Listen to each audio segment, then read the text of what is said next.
Hey, good morning, folks. What a beautiful morning this is. Welcome back to the Priory podcast. My name is Dave Jackson. This is going to be episode 3 of season 2.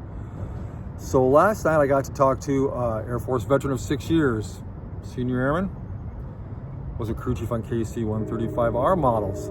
He also toured with Tops in Blue 2014, the We'll Be There tour.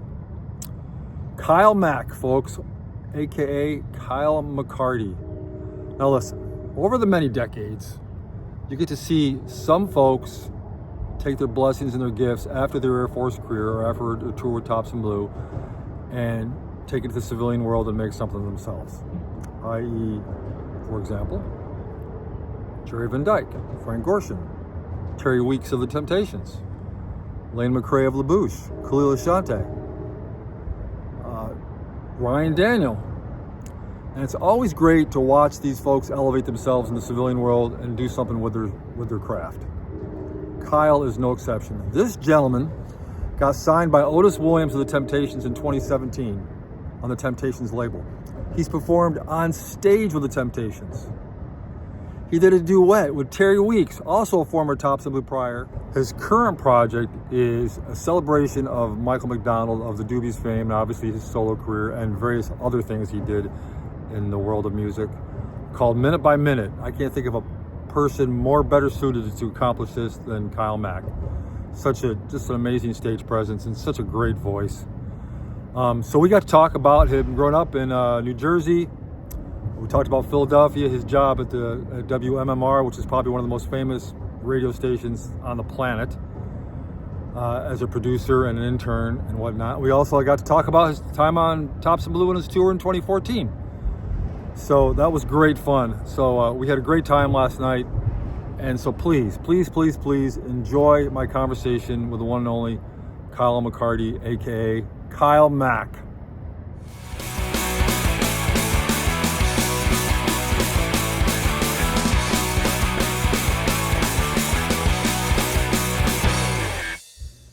On you.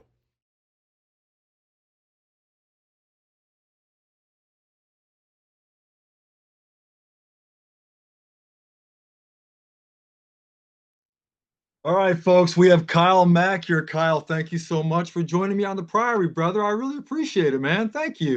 Thank you for having me, Dave. What's up, man? Oh, man, it's my honor to have you on here. You know, one of the greatest things about being with Tops in Blue over the many decades is we get to see people when they leave the service. Some of the folks go on and just keep going on with their art. They go on with the gifts, their blessings that they have. And this cat is no exception right here. Kyle, it's is such a pleasure to watch your videos and see all your interviews on Facebook. I've been following you intently. Your music, your voice, like I was telling my wife when we watched the videos upstairs, she was like, if I'd heard this guy in the early 80s, we probably would have had half a dozen kids instead of just 2. So she was blown away. And we watched him on the big TV, had to do the sound system, and it was just so enjoyable. Thank you. Such a ball watching it.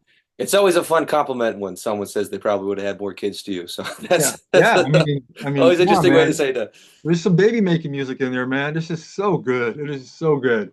All right, so let's talk about stuff. I'm going to break this down: pre-military, military, Tops in Blue. Tell me about Berlin, New Jersey, man. Berlin, New Jersey. It's the town I grew up. I moved there when I was 3, and I didn't leave there until I enlisted in the Air Force. But Berlin was a huge part of my upbringing. I had a really nice selection of friends. My family was always supportive. That's where I got my creative roots. I guess starting in like elementary, middle school, is when I actually started first performing in front of people. Mm-hmm. You know, I got my first band in high school, but I started performing in front of people in elementary, more so middle school. And the reason being, I would say my ADHD wasn't so latent. It was very out there, and I was always an interesting out there kind of kid. And just in an effort to shut me up, one of my teachers was like, "All right, if you're good for the entire week, on Friday you can sing in front of the class." Right? You had to earn. I remember the teacher's name, Ms. Bannister. Wow. and it was a biology class, so music had no there was no reason for me to be singing in the class anyway. But that's where, getting the response from the class and letting me sing and everything and being positive, uh, I got involved in musical theater in Oh, eighth okay. grade, and I played Aladdin in I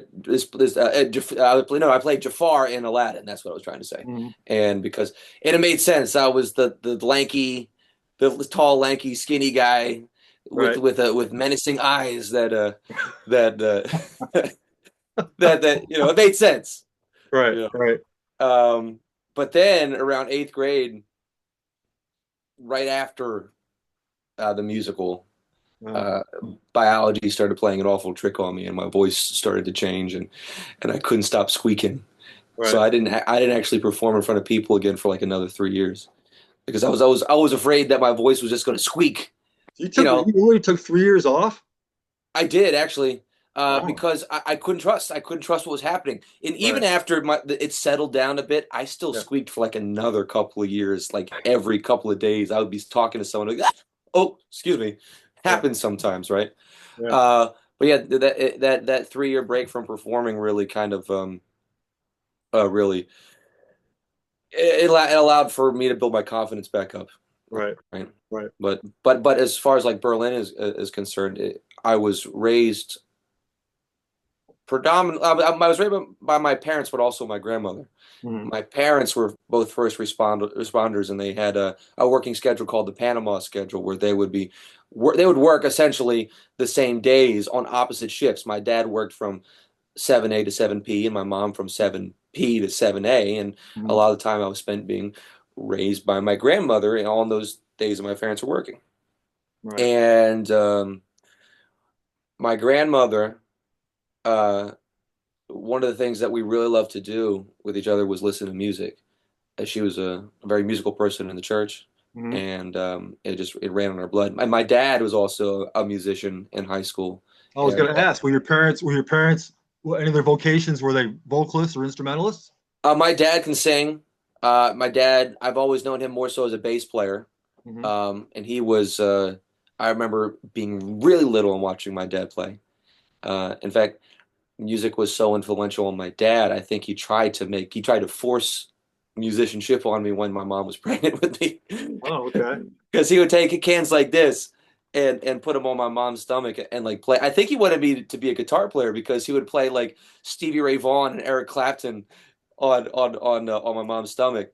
I ended up being a singer instead. But Well, when my wife was pregnant for our son, we were stationed in England, okay. and so my very first talent show in 1982, we were doing a Rush instrumental, Oh, right. Wow, Rush. and I was listening to Rush so much. I kind of did the same thing with my wife. We'd put cans on my wife's belly and have my son was a huge Rush fan. Okay. Just because I'm not sure if the cans had anything to do with it or all the rehearsals we had playing Rush songs, but I was gonna say your something method worked in worked there. Yeah, no, something worked there. Something worked really because well. your kid ended up being a Rush fan, where I'm so on Eric Clapton and Stevie Ray Vaughan. Right, right. Well, Uh, that takes me to my next question. Is there any genres where you really want to try, were too nervous to try, haven't tried yet, or want to try sometime in your future? well, now that I'm doing a lot more like, party band wedding stuff, Mhm. as you know, I think that's kind of like a forced skill set Yeah, yeah, yeah. You're of gonna go getting into it whether you like it or not, right? right. Yeah, the paying client is you paying you a lot of money to do the Yeah, songs that they want, and they don't all like the same stuff that you do. So correct. Yeah. yeah, but the effect of that is versatility, you know, Hmm. and which was something that I really lacked up until joining Thompson Blue. Hmm. Because I mean, it's not an R&B. Thompson Blue wasn't an R&B show. I think it was actually funny enough though. I think there's a lot of R&B influence on TIB. I think there was a There's a yeah. ton, especially the dance moves, all the Uh-huh. stuff, JB and all those guys. Well, there's a ton. Even in the stuff when we were doing that was country, it's like there's some R&B heart in there too. I would agree. I would And, absolutely agree. and now that I'm thinking about it, nothing resonates with that fact more than we closed our country set with an all for one country cover. I Mhm. swear, that wasn't a country. It was R&B song that we Yeah. did a country cover to. But yeah. What bands were you in? I know you were during your formative years. You were in some bands. Tell me about some of the bands that you were in, and did you play the high schools, the garage band scene? What'd you do? I felt like I jumped ahead, but You're good. no, I led you ahead a little bit, so that was my it's bad. okay, it's all right. But no, in high school was when I started my after that third 3 year break. Right. I started a band and we called it Funk Abuse, which you have to say slow, You do. or else right. Uh, and and that I mean, as the name implies, we did a lot of funk music, and Mhm. so you had like these 15, 16, 17-year-old kids that were playing funk songs like, Gap Band and Cameo and Ohio Players Right. and stuff like that. All the stuff that really wasn't cool for kids our age in high school. But Right. one of the effects of that was that we were considered to be the safe band by the high school. Hmm. So if there was an event that the high school wanted to hire a high school band for, they would call us. I Right. think we actually kind of started because the high school was not asking high school bands to do anything until that they saw that we existed.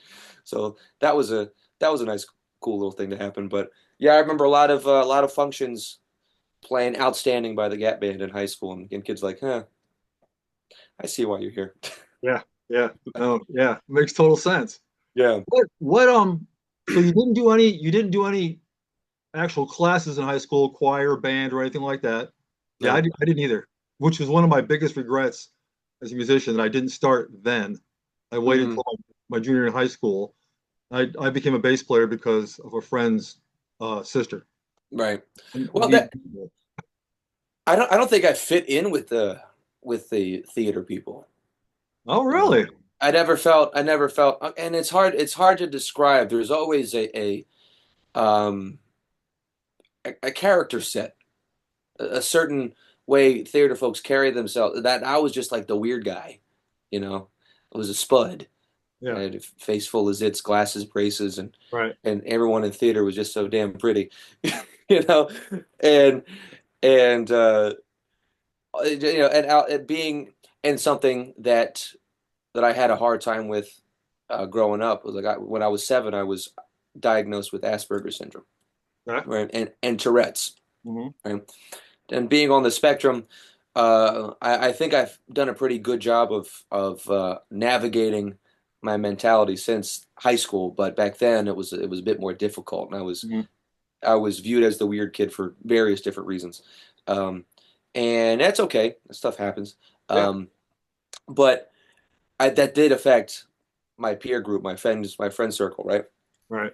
To some and the folks who I consider to be friends, they were real ones. They were close. They understood. But yeah, I didn't feel like I fit in with the theater folks. I wanted to. My senior year, the play was Grease.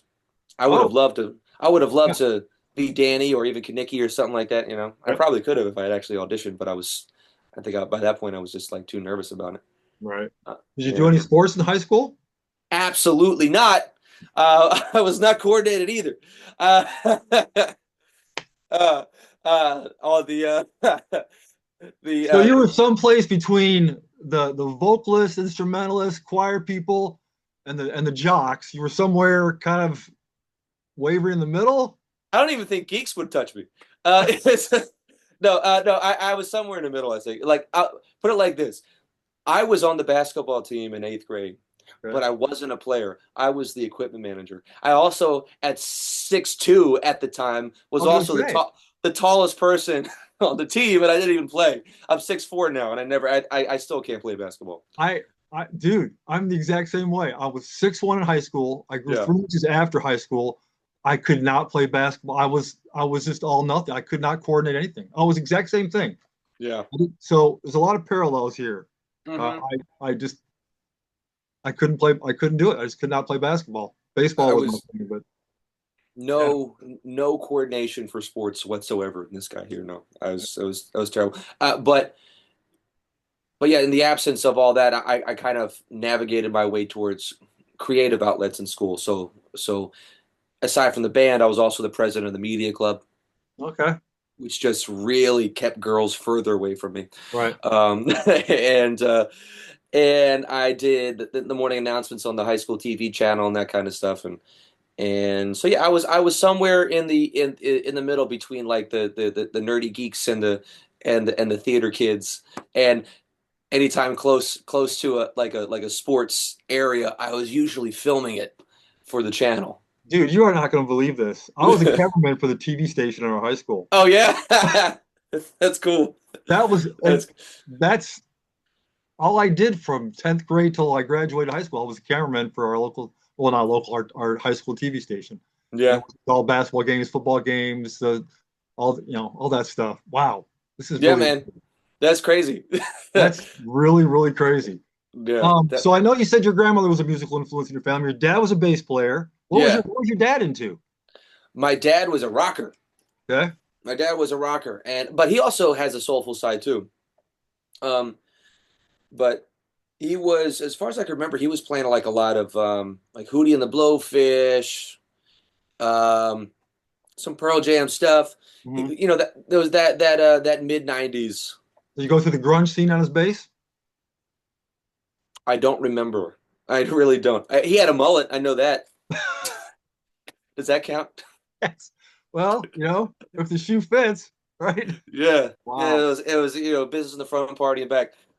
Uh, while he could still have it, he unfortunately now has the same haircut that I do. So is me making fun of his mullet caught up to me. So that begs the next question. Uh, which version of Kyle do you prefer? And I've seen the videos with your hair, and I've seen your videos without your hair. Which version do you prefer? I prefer this actually because the videos with Kyle with hair required a lot more product. Oh, okay. Just A just to little more just upkeep? to just to just to fill in the spaces. Right, right. Yeah, because Oh, I started thinning out in my mid 20s, and when I shot the my first music video, I remember putting in like a lot of fibers and hairsprays and stuff just to cover up the gaps. really? Wow. Yeah, I'm It like, was nah, I'm going cool, quick, man. huh? It's just easier this way, Oh, no, I and agree. I save a ton on haircuts. Well, the only reason I've been through the long hair, short hair since I retired from the military. My wife Yeah. loves long hair, so it is what it is. I would honestly, I would prefer to be what you got going on there, but my Wait, wife really likes long hair. is your hairstyle influenced by your wife? Yeah, Wow. So cool. my beard was influenced by my girlfriend just this week. She's like, Just this week? just this week. Before I had like a skinnier mustache and not Uh, so much growing up the sides, but like a week ago, I evened it uh, out because she was like, it's too fluffy. She too she fluffy. wants less obstructions with the kisses is what she. Right, right, right. So I had Wow. to trim it down. Yeah. What was in the 90s, even doing your former review, what was your favorite TV show? I'm gonna get some back data from you here. What was your favorite TV show? In the '90s, Yeah, well, growing up, just growing up, what TV show stuck with you? You couldn't wait to watch, if any. whose line is it anyway? Really? That's a great Yeah. show.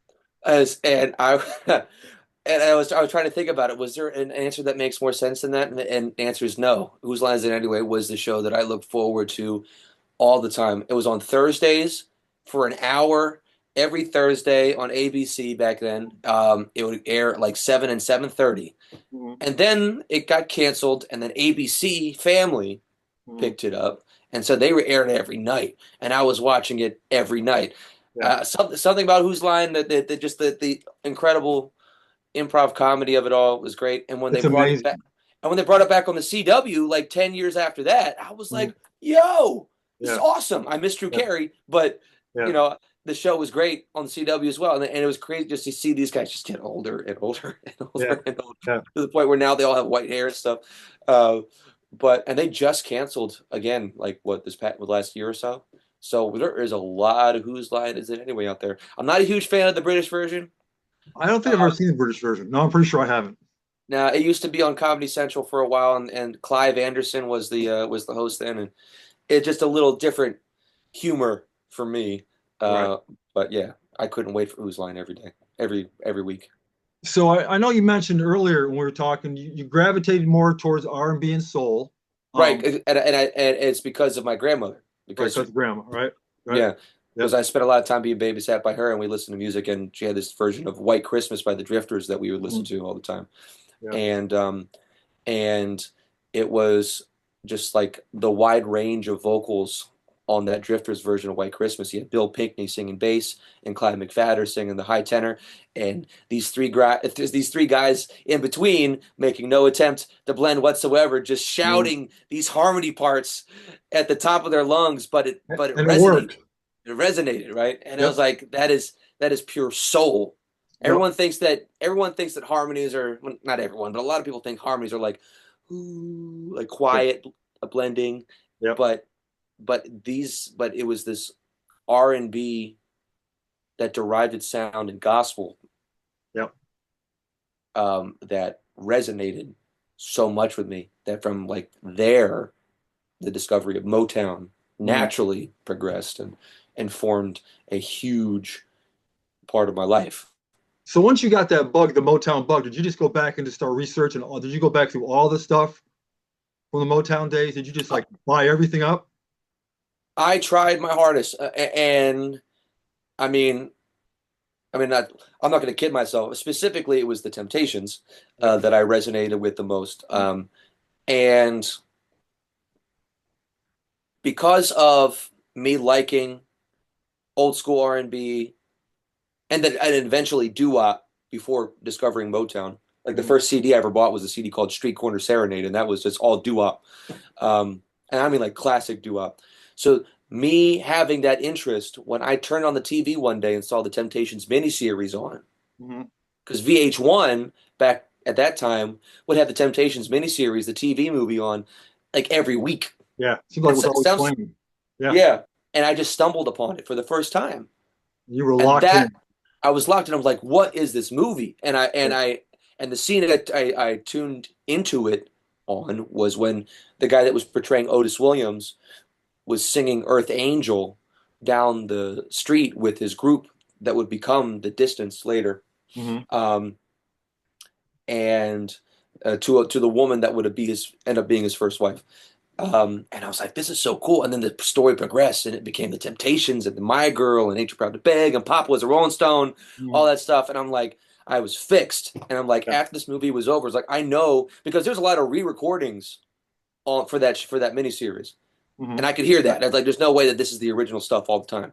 Right. So I was like, let me hear the original versions of all these songs. And I Yeah. grabbed anything I could. And that is when I guess you could consider it an obsession with the Temptations started. I mean, it is. I mean, but I Yeah. mean, it really is an obsession. But we've all been through that where we're locked into a certain style, or like you said, you hear once you hear really done, harmonies really done really well, you're gonna start looking for other stuff that's like that. Like I'm a bass Mhm. player, I'll start looking for, you get locked into a certain model of bass player, you just Right.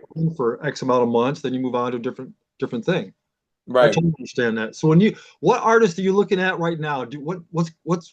What's got your eye on right now? What are you listening to now? Any current stuff out there that you're really like, holy crap, that's Um, some great stuff.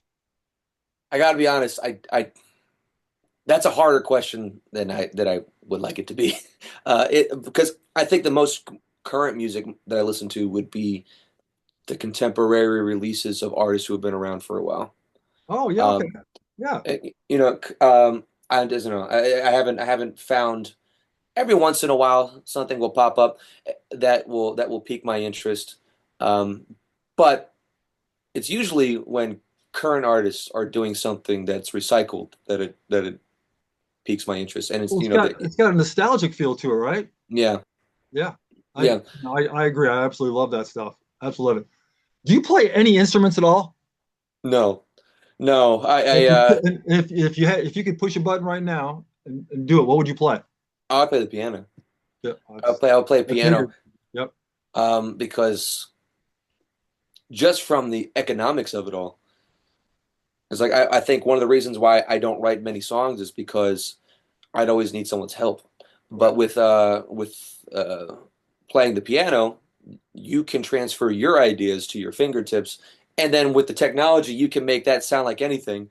You could have a full arrangement Yep. by playing the piano. Yep. And I wish I picked that up, but my attention span when it comes to that stuff is pretty low. My dad tried to teach me how to play the bass once, and that lasted all of 2 seconds Just once, before huh? he, Just yeah, it once. was like, yeah, he tried it. I said, Dad, can you help me? Can you help me learn the bass? And he's like, I'm Right. not a good teacher. I'm not a good teacher. Don't make me do this. And I'm like, Right. just try it. And I was like, all right, fine. I hit one wrong note. He's like, Kyle, I can't do this. I tried to teach. Well, my son picked it up um, for a while, and then I tried to teach my daughter. She got into it for a short period of time, but she lost Okay. interest real quick, real quick. Yeah.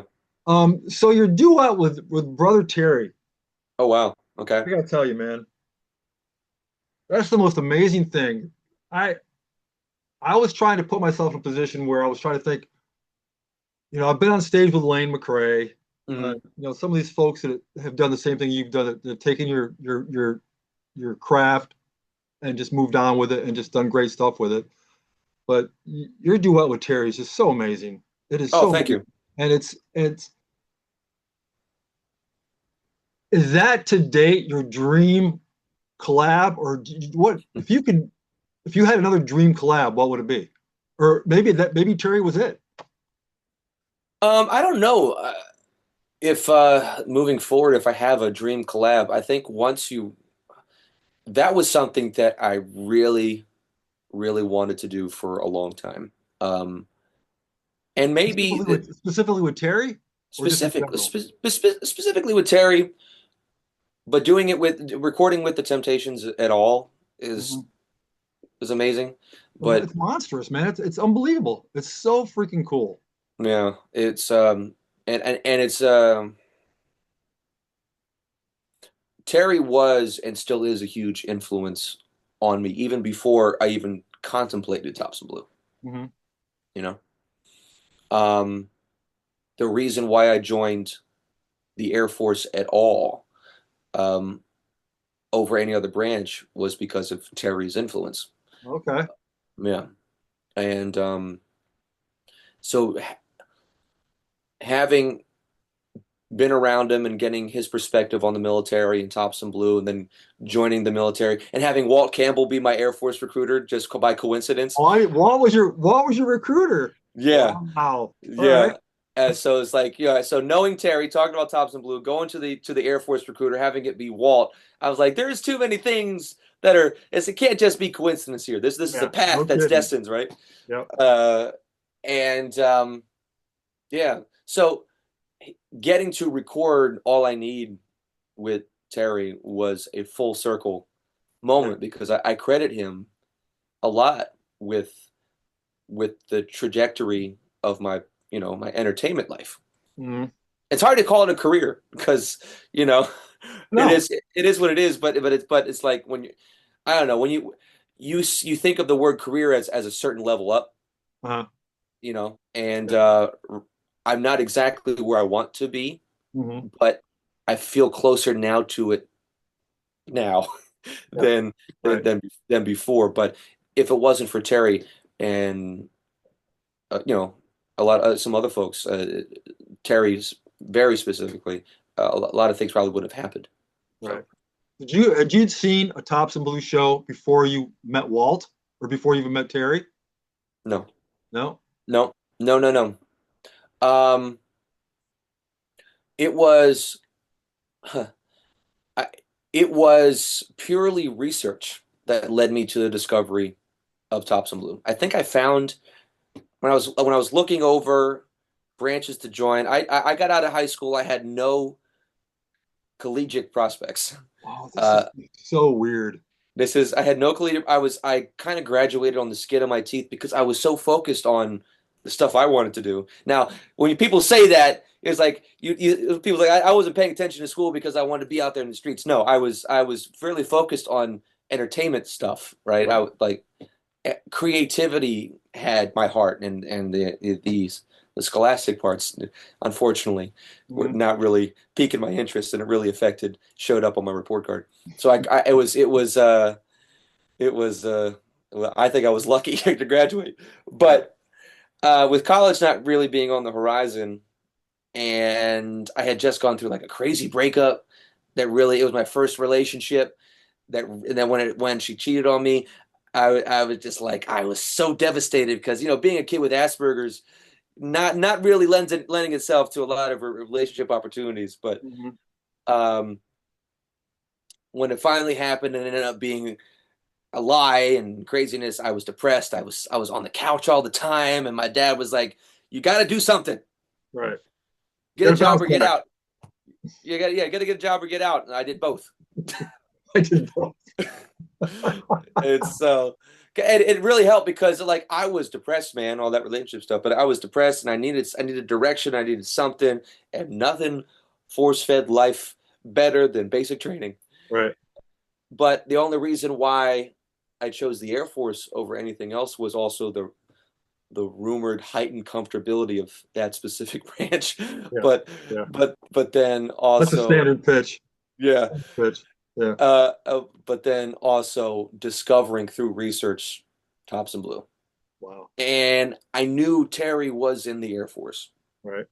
And I Right. was like, there's no way Terry is who he is, was in the Air Force and didn't do Thompson Blue. So the next time I saw him on a guess, I Mhm. asked him, "Did you do Thompson Blue?" And he was like, "Yes, he did it twice."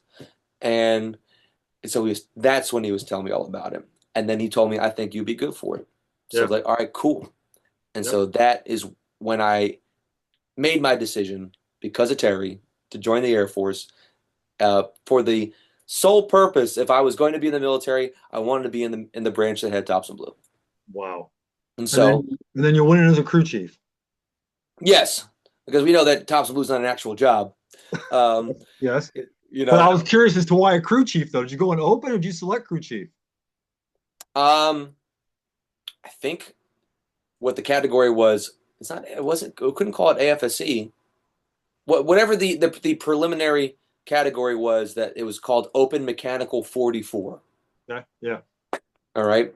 Yep. And whatever how 44 differs from 43 and 45, I don't know.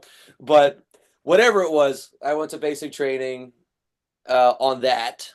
And when I remember I was doing push-ups because I did something stupid. And and my TI asked me, "Why are you here? What did you want to do?" And I was like, "Thompson Blue, sir." And he's like, "That's not a real job." Yeah. Wow. uh, yeah, Wow. Yeah. I'm sure the TI love that. yeah. Just keep doing more push-ups then. Shut Yeah, up. exactly. That was the sentiment that was relayed to me. Um, and and I don't know if we're navigating the path of conversation you want to go because I'm kind of all over the place. So No, I can talk. I've got a basic outline over here to my left. We're Okay, working okay. We're good. okay, We're good. all right. Because the there's some really cool Thompson Blue milestone moments that occur between discovering it and getting to do it, Okay. and so the first one being Terry, the second one being Walt being my recruiter. Mhm. And for those who don't know, Walt Campbell he was at Thompson Blue Stable. He hosted Worldwide every year. A great stand-up comedian. He's still working with the Air Force Entertainment now, doing stand-up comedy on military installations and Air Force bases and stuff. Mhm. Um, and so, like Walt was a huge cheerleader for me from the beginning, and I appreciated his support and his insight from the very beginning. He was always someone I could reach out to, right? Um, and so, and I go to basic training. We have the weekend after basic training's over, after graduation, where we have as base lib, Mhm. and I'm like, I'm gonna go to the TIB building. Oh, Uh, going to a production center. yeah, Yeah. and because I had seen it. It was through our marchings to different appointments and stuff like that. Right, Our right. flights passing by it, and I'm like, all right, I know where it is on Lackland, and so I'm gonna go find it. And I knocked on the door of the production center, and I waited for about 2 minutes before I kept knocking, and I someone on the team that year opened the door. I was like, yes, can I help you? I was like, hi, I guess I was Airman McCarty at that point now, Mhm. and I want to talk to somebody about Tops and Blue. I just graduated. I would like to talk to somebody about Tops and Blue. And he's like, all right, hold on. She brought me into the lobby, and Edward Jones came out to meet me, right? And he was kind enough. He could have just kicked me out because Yep. I was at no purpose being there, at all, no reason to be there at all, other than just pure inquisitiveness. But he brought me into his office and had a conversation. I was in his office for like 20 minutes just talking Wow, he about, brought you in and talked to you. Nice. yeah. That's awesome.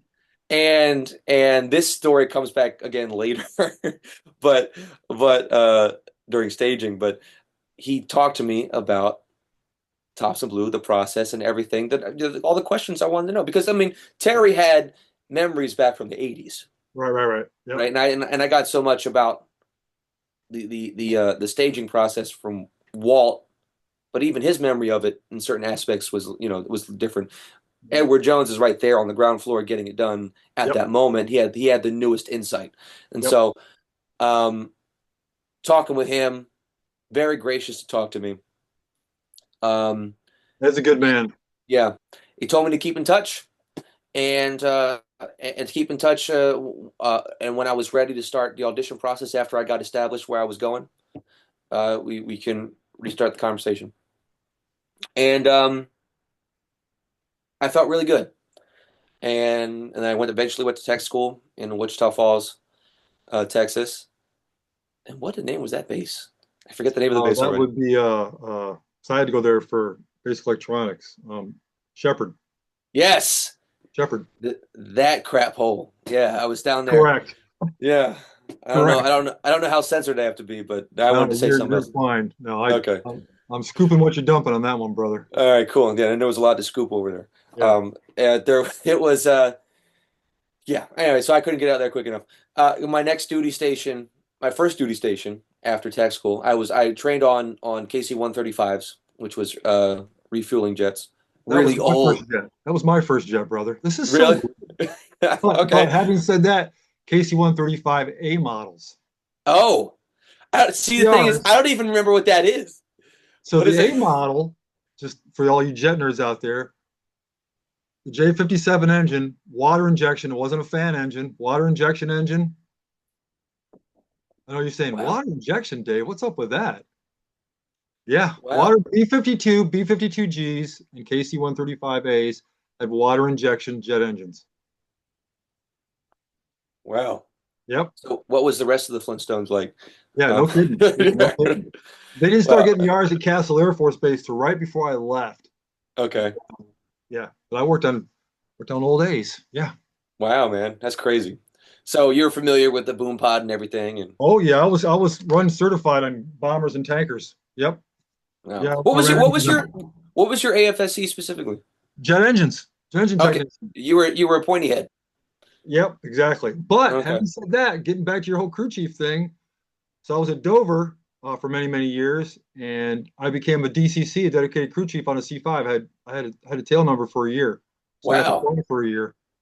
I walked into work one day and they said, "Hey, we're going to make you the dedicated crew chief." We had to let the other guy go. I'm like, "Oh," he said, "Go get fitted for a flight suit." Oh, okay, all right, yeah, Wow. yeah. Wow. I But it you was were, never you were good in the enough. ISO docs, huh? I was ISO for my first 3 years, and I was stationed at Hickam. You're gonna love this. My first job as a jet engine was ISO. Really? Yeah. Wow, Castle man. Air Force Base. Yep. Wow. Are you saying we got to hang out? I'm telling you, man, we should break bread. You're Absolutely. you're only on the other side of the state. You're Yep. actually much Yep. closer than a lot of other Tops and Blue Priors I know. So Well, we go to Delaware quite often because our son is buried in Dover, so we go that way. So I'm gonna have to make a point to come by and visit. So I'm gonna have okay. to, yeah, absolutely. So now your military career, so you did all that. Um, Crew chief, ISO doc. You hadn't seen a show yet. You haven't seen a Tops and Blue show yet. You were No, pumped. no. My first time seeing them was when well, Tops and Blue came in before I auditioned, but not before I joined the military. Okay, right. Okay. So the 2012 team came through to Hickam, and I volunteered to be a part. of that, as far as like helping set up the stage and everything. Right. Because we know that a lot of everywhere we went, there was always volunteers. Yep. But I saw the show before I auditioned, yeah. And while I was at Hickam, I was also, it was like my first time. I was now old enough to start gigging in the clubs, Okay. right? So I started off my live performance career uh, in the nightclubs in Waikiki. Oh, It, wow. and that stemmed because of, actually, that stemmed because of church. Okay. So I started singing in Hawaii in the gospel service choir. Nice. And Nice. I'll tell you, in the gospel service choir, it was very easy to pick me out. And because I was the only white guy in the choir. Okay. But and it was it was one of those things, and I only mention that because there is always, when I work at like predominantly African American like clubs or Mhm. churches or whatever the venue is, there's always because people don't expect me to be as soulful as I am, and so it's always fun to uh, see the perception of like, what's this guy gonna do? Right, right, right, right, right, They're like, right. Yep. oh, because Yeah. so my first time singing lead in the gospel choir, it was it was like, your church is not supposed to be a judgmental place, but let's be real, Hmm. it is. People have questions. People have Yeah, it is. questions, right? Yeah, Yeah. yeah. So, um, first time I step up to sing lead in church in the gospel service, I'm seeing a lot of faces like, what's he going to do? Yeah. And I close my eyes and I start singing, and then I open my eyes, and then all the faces that were like questioning, it all was Uh-huh. like this. Yeah, yeah. All the phones in the pews. But So it's that's just like, cool okay, though. I like yeah, that though. yeah, That's neat. yeah, People are expecting it. and that's kind of the cool effect that occurs when I go and work in like R&B places Hmm. um, now with an audience who doesn't know who I am. Um, it's always fun to shock people, so that was always fun. But we had someone one day when I was singing in the church service, someone came in who used to be in that choir. She was a spouse of an active member. She would sing in the choir, but she stopped singing in the choir and had joined a funk band called Gin and the Blue Light Funk, Okay. and she invited me to come to a gig after hearing me sing in church. When I went, she brought me up to sing "Papa Was a Rolling Stone," and then the band leader Gin Hmm. came up to me after I got off stage and was like, "Yo, you got to come back again. Come to our gig, in 2 weeks." And I Right. go, and he has me come up and sing again. And then he calls me and was like, "I want you to join the band. Can you join the band?" Oh, wow. I was like, Wow. "Yeah, of course." So now Yeah. I was making money Yeah. in the Air Force during the day Yeah. and singing and making money in the clubs at night, you know? And there was a lot of military musicians kind of doing the same thing around there, right? Hmm. And why not? Yep. Um, the only people that had any problem with it was the church. So, because the two masters argument, and Hmm.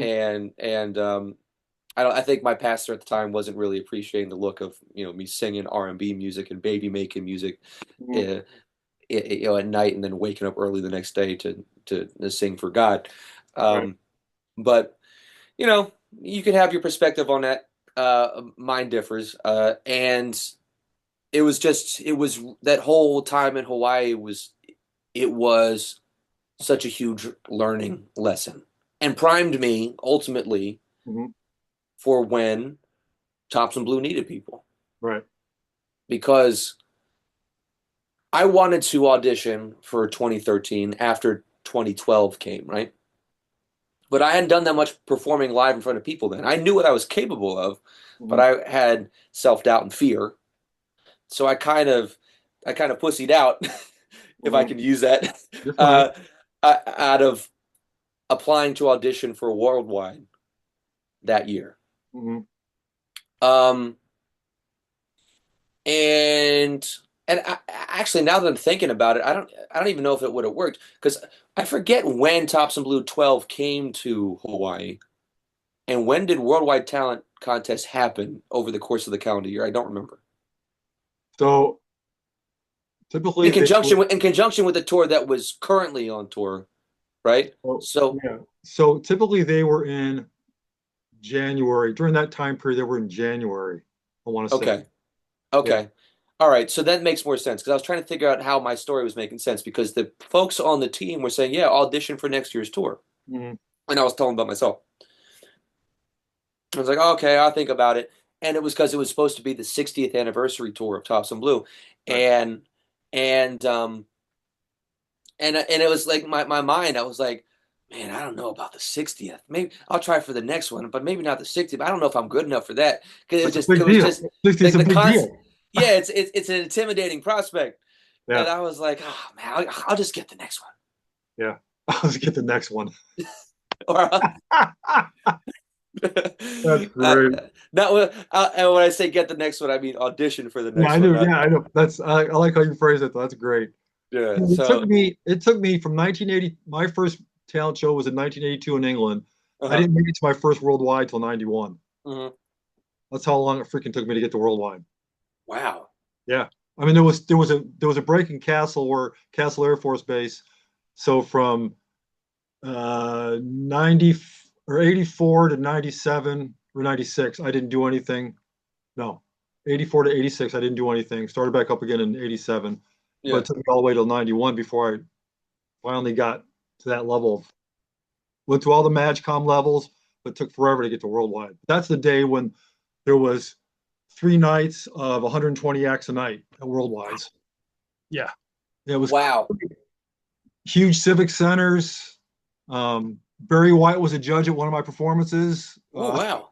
Yeah, I those, remember. those are crazy times, man. I remember Chief Edwards talking. He had mentioned Barry White had appeared Yep, at one of them before. yep. Um.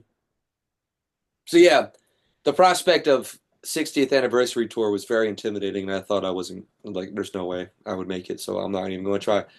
Um. But then something happened. All the folks who had auditioned in Worldwide in for the 2013 tour, Mhm. they didn't have a tour to go on. Right. Sequestration, I I believe, forgot was all about that till you mentioned that earlier to me. I forgot yeah, all about that. yeah. I don't really know the ins and outs because I really just had the latter side of it all. Um, the There was money problems Air Force wide. Tops and Blue took a year off, and the folks who had auditioned at Worldwide who had made the tour um, were told, "Hey, we got to wait." And then a whole year lapsed, and in between there was like an all-star tour, Correct. just in the Middle East Yep. of you know like the top tier TIB priors of years Hmm. past, Yep. which I wish I could have seen Yeah. because that would have been incredible. Um, but that was a good holdover.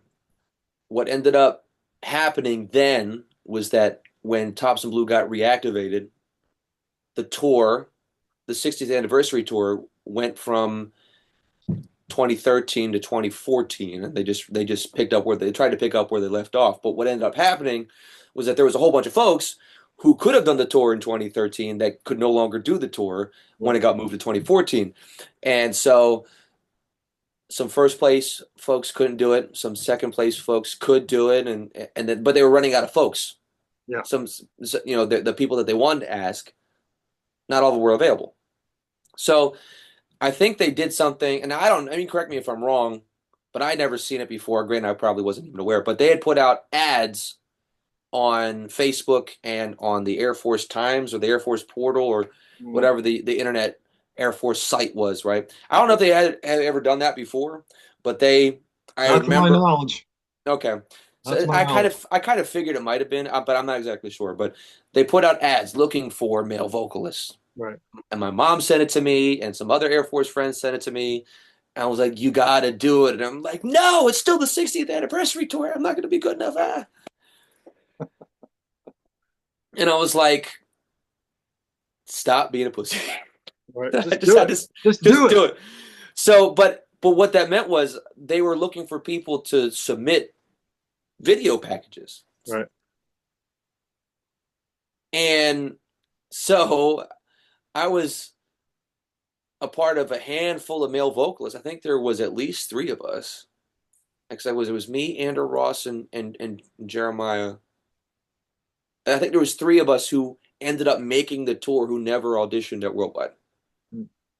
And you could be thankful for that, or you could feel like you're missing out, some FOMO for that. Hmm.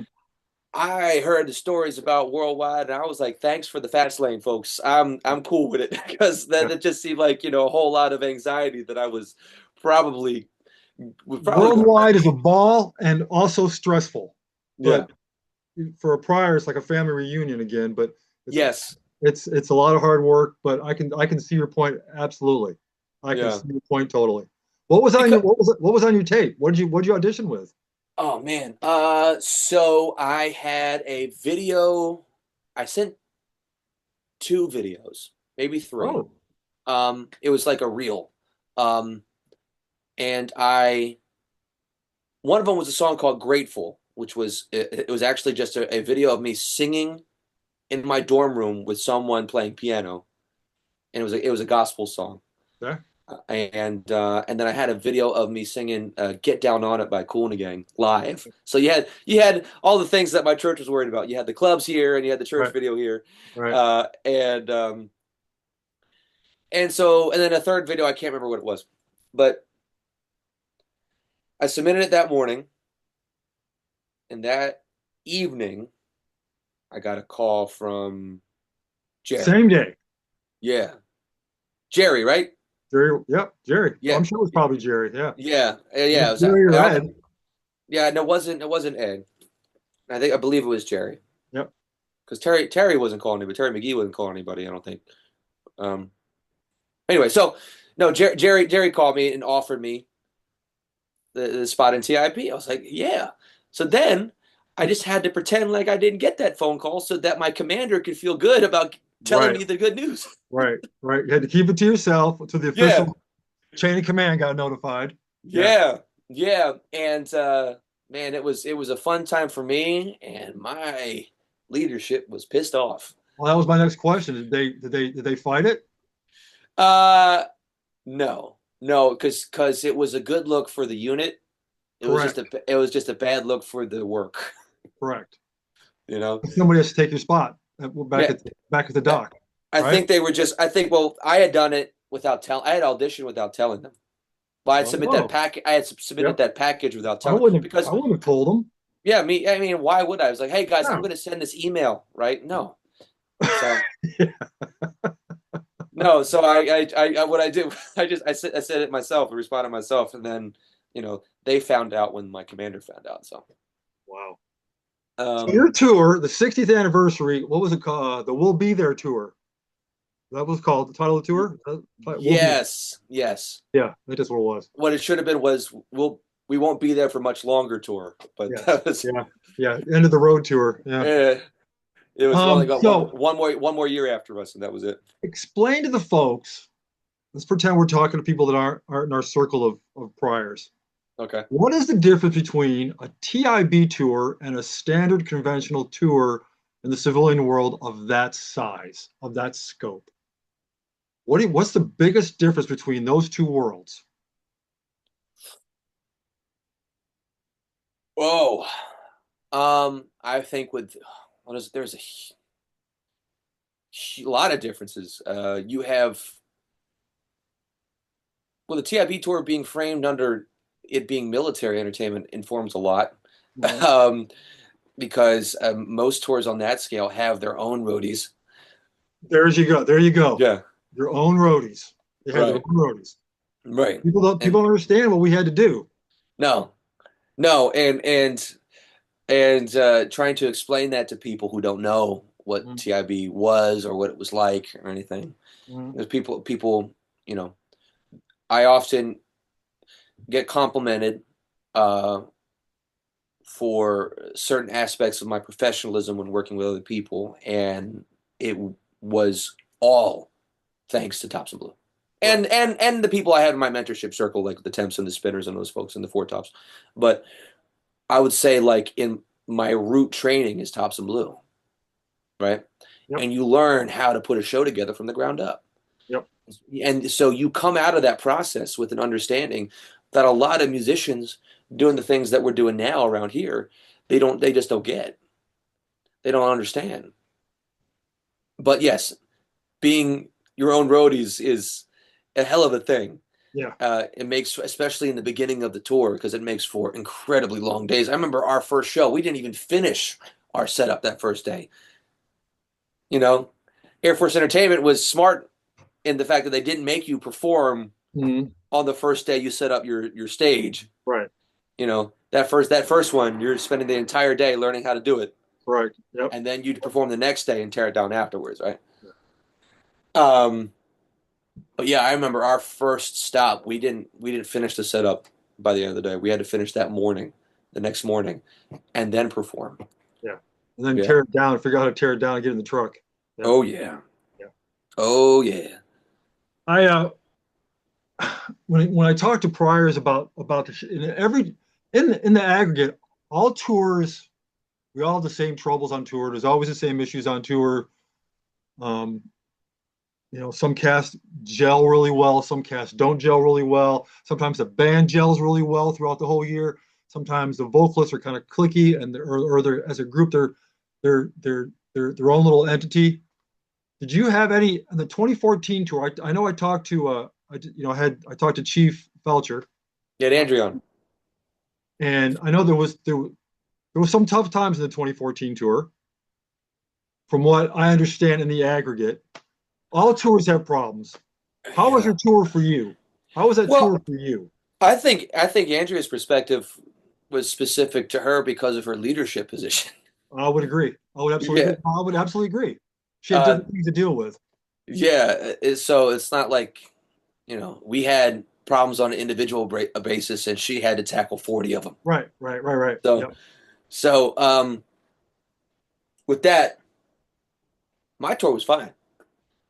You had a I great was, tour. I had a good tour. I mean, there's those folks that are always like saying like, the lights at the end of the tunnel, Mhm. or like, 10 shows left. yeah. And I'm like, why are you guys like, do you guys not want to be here? Yeah. Was this not what you wanted to do? Is this not what you waited a whole year during sequestration to come to do? So, like with the folks that would talk like that, it would really piss me off, um, because what it, Well, they volunteered. First of all, they volunteered to do this. yeah, I know, but what I don't think anyone really understood. Not anyone. That's not. I don't mean that like that. But the people that behaved that way and spoke that way. Mhm. I felt like they just weren't grasping the magnitude of the experience. Yeah, correct. They weren't. They What weren't you're out there, grasping. why you're out there. Right. And there is the part that is for us. There is the bigger part that's for the Mhm. people that we're doing it for. Mhm.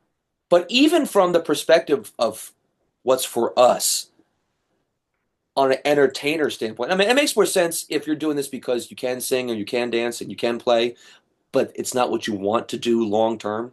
Mhm. But for those who have entertainment and entertaining people in their blood, where it's like it's the thing where they feel the most comfortable, it's the thing that they want to do the most Right. out of anything in the world, Yep. to go through this experience, for free, Mhm. learning things, Everything's provided for you. everything's provided for you, and it's not just go on tour and do the job. From even the worldwide, which I didn't do, but like even from worldwide to staging to everything else, you are learning skill sets that any entertainer would kill to grasp. Right. And people, some folks just didn't get it. Mhm. Some folks didn't understand that you are never, well, some folks, a lot of folks are never going to have this type of experience again. Right. And you'll look back on these moments possibly with regret for not appreciating it as much as you could because you were distracted by things that didn't matter or by things that were instigated for the wrong reasons and you probably shouldn't have done it in the first place. Yeah. You know? Yeah. I think our tour, while if there were problems, I was kind of naive to it because I just didn't want to hinder my own experience. Just want to stay in your own lane. Yeah. And I mean, I sat at the front of the bus. Mm-hmm. Andrea, I sat next to Andrea the entire tour, right? She sat next to me. She was my tour bus buddy, and Mm-hmm. and Captain was right over there across, right? So I was kind of like at the front where our chief, our shirt, our captain were, Yep. because also, again, still kind of a weird kid, not fitting in. To answer your question from 20 minutes ago when I started answering this question, yeah, it was clicky. Yeah. But I was cool with it. I mean, I had enough experience of not being everyone's person Right. that it didn't bother me. Um, I think we and avoiding confrontations and issues is impossible, no matter how naive Yeah. or you wanted to be. Or so yeah, I had my issues. I had a relationship start and end on tours. It wasn't someone I was dating on the tour, but um, you know, tour is not a. It was someone I had met while on tour at a location, and you never want to start a relationship while doing a TIB tour because it's not going to last. Right. I Right. mean, there are actually just some, and I mean, like from the long distance perspective, there are actually a ton of folks who have met on tour that end up getting Oh, married and are still we know together all and kinds of wonderful. couples that Yeah, are still together, have great kids, and yeah, right. Yeah, but, absolutely. but from the perspective of meeting someone on the road and then having to leave and be Yeah. away for it can work, but it just didn't work out for me. So that kind of stuff, but even then, it was more personal. Yeah. It wasn't anything that I tried to extend to the rest of my tour mates. And some folks couldn't avoid that kind of stuff, Yeah. and so we were lucky that we only lost one person on our tour, right? And that was just because of inappropriate humor and work ethic. Right. But he always said the wrong things, and it was kind of, whatever. But we managed to stay pretty intact. So it What was was your ancillary duties on tour? my ancillary duties. What cruise were you on? Were you the key guy for the rooms? What did you do besides sing? Um, well, I was they called it a crew chief, which being an actual crew chief, I was like, meh. But it was the crew chief for one corner of the truss, right? Okay, Yeah. so you were on the lighting. You were on the lighting crew. I was on, I don't know. Well, after the stage went up, I was doing, oh, I remember what I did now. I forgot. I was putting like trim and stuff on platforms. I set up the platforms, Yeah. the risers and the trimmings and all those types of stuff as well. And then there was one show, I think it was in the Czech Republic, where I bashed my knee on a set of stairs behind the higher riser, Mm. and for that week I was wardrobe because I could barely walk for a couple days. I bashed my knee so bad. I did the rest of the show doing the choreography basically on adrenaline, and then Wow. and then Just after the pumped. show You were was just pumped. yeah. Yeah. Yeah, I was pissed off that I bashed my knee, so that got my Yeah. adrenaline going. And we were Right. already doing the show, so it was like Nas in a Fast and Furious car. We were already going Yeah. 80, whatever. That's a great analogy. Yeah. So so but then like the next day, I couldn't walk. Yeah. I, Your I knee was was doing about that big. yeah. It was terrible, Wow. and the part that sucked, I was doing it. I had just finished the Southern Rock set, and I was wearing a solid white suit. Yeah. So that accident, I lost my pants because I bled. Oh wow. Yeah. Yeah. So Did you have a spare? I ended up using Jeremiah's pants, Oh, okay. and he was just taken out of the set because they couldn't find a pair. Wow. They couldn't find a pair of pants that would match. Wow.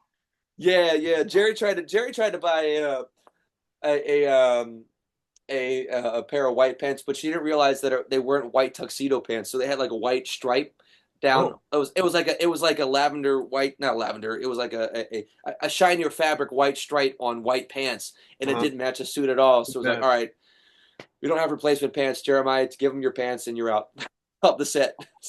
Wow. It's like, oh man, Well, that sucks. He got pulled out on account of pants. So that's unique right there. yeah. Did you? Um, I know you said you had a good tour. At any point in that tour, did you want to? Did you ever think I want to go home? I want to wash my hands of this and just call it a day? Nope. no, Good for you, sir. Good for you. no, Absolutely no. good for you. Like I was saying, like I don't understand Yeah, because like when the hell am I ever gonna do this shit again? yeah, You yeah. know? There was a time, and it was in staging. Again, it took me so many years to make it there. I actually had to call my wife and have her talk me into it because they wanted. There was a time in my staging where I had to learn bass lines on the keyboard because of how the song was written.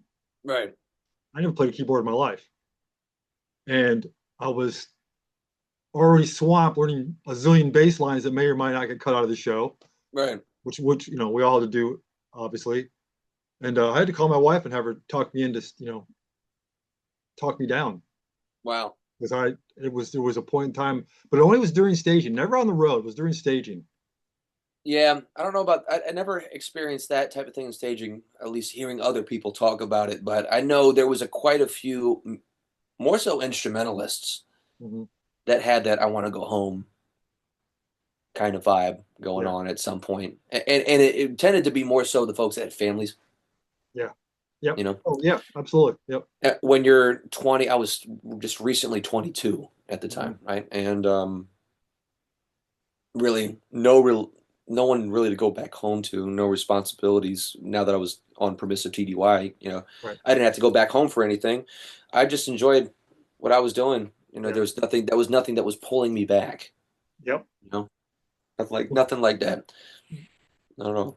Any of the shows that you did stand out that you really remember that just really stick in your Yeah, memory? What shows? absolutely. There's a couple.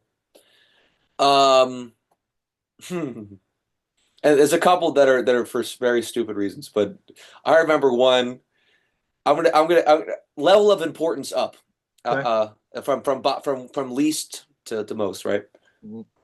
The least the least important memorable show was just the day that I ate way too much lunch before a show. I went to the Base X and got purely a elementary schooler's meal of cinnamon buns and Burger King, and decided that was a great meal before doing a lot of choreography.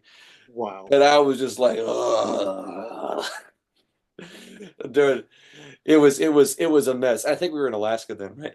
That was a mess. Second one was in Belgium, and I was already happy to be there because I'm part Belgian, Okay. Oh, all and I right.